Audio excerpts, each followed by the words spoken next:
ભારતના સ્વતંત્રતા સંગ્રામને પ્રેરણા આપનાર મહામંત્ર વંદે માતરમને 150 વર્ષ પૂર્ણ થવાના ઐતિહાસિક અવસરે વડોદરા શહેરમાં વિશાળ સ્તરે કાર્યક્રમો યોજાયા હતા। ગઈકાલે આશરે 200 જેટલા સ્થળો ઉપર એકસાથે સામૂહિક રીતે રાષ્ટ્રગીત વંદે માતરમનું ગાન કરવામાં આવ્યું હતું। વડોદરા મહાનગરપાલિકાના મુખ્ય કાર્યાલય ખાતે યોજાયેલા મુખ્ય કાર્યક્રમમાં મ્યુનિસિપલ કમિશનર, પદાધિકારીઓ, કાઉન્સિલરો અને અધિકારીઓ ઉપસ્થિત રહ્યા હતા। સૌએ સમૂહમાં રાષ્ટ્રગીત ગાયું અને બાદમાં સ્વદેશી વસ્તુઓના ઉપયોગનો સંકલ્પ લીધો હતો। આ અવસર ઉપર પાલિકાની બેન્ડ શાખા દ્વારા રાષ્ટ્રભક્તિના સુમધુર ગીતોની સંગીતમય પ્રસ્તુતિ પણ કરવામાં આવી હતી। ખાસ વાત એ રહી કે બેન્ડ ટીમના 12 જેટલા સભ્યોએ વંદે માતરમના વિશેષ અવસરને અનુકૂળ અનોખી રજૂઆત માટે છેલ્લા અનેક દિવસોથી સતત પ્રેક્ટિસ કરી હતી। તેમની રજૂઆતથી કાર્યક્રમમાં દેશભક્તિની લાગણી છલકાઈ ઉઠી હતી।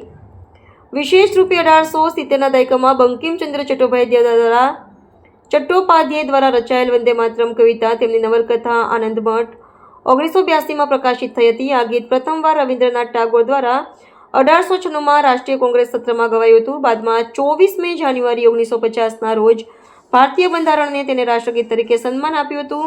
કાર્યક્રમમાં પાલિકાના અધિકારીઓ, કાઉન્સિલરો તથા કર્મચારીઓએ ઉત્સાહપૂર્વક ભાગ લઈ રાષ્ટ્રપ્રેમની લાગણી વ્યક્ત કરી હતી। આ સમૂહ ગાનનો કાર્યક્રમ સમગ્ર દેશમાં વિવિધ સંસ્થાઓમાં, વિવિધ ઓફિસોમાં, કચેરીઓમાં, શાળાઓમાં, કોલેજોમાં, ટૂંકમાં કહું તો દરેક જ્યાં સૌ સાથે મળી અને ખરા અર્થમાં દેશભક્તિના આ સ્મરણ પર્વને પોતે પોતાના સ્વમુખેથી ગાઈ અને ગૌરવને અનુભવ કરી શકે તે માટેનો આ વંદે માતરમના સમૂહ ગાનનો આ અનુભવ ખરેખર અભિવ્યક્તિની ક્ષમતાથી ઘણો ઉપર છે।